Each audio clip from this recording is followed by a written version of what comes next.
This was Steve Jobs' zero. This before he started Apple, before his personality settled into sort of the rest of his life.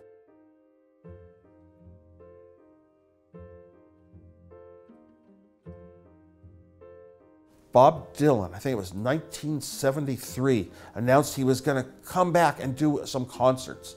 Oh my gosh, I played guitar 20 years of my life and I only played Dylan songs.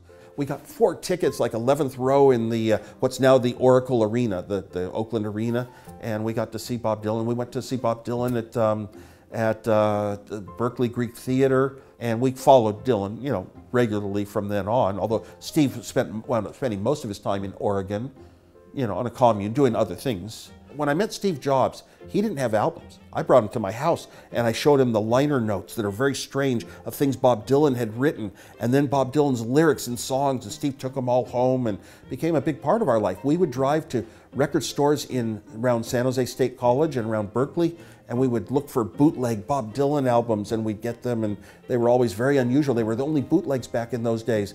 Steve was more thoughtful than most people. He cared about things having meaning in life and not just being liked and popular. He was not into the popular stuff, so was I.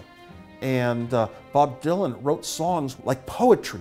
You have to figure out what symbols and between the lines mean, and strange things. How did this come out of a person's head?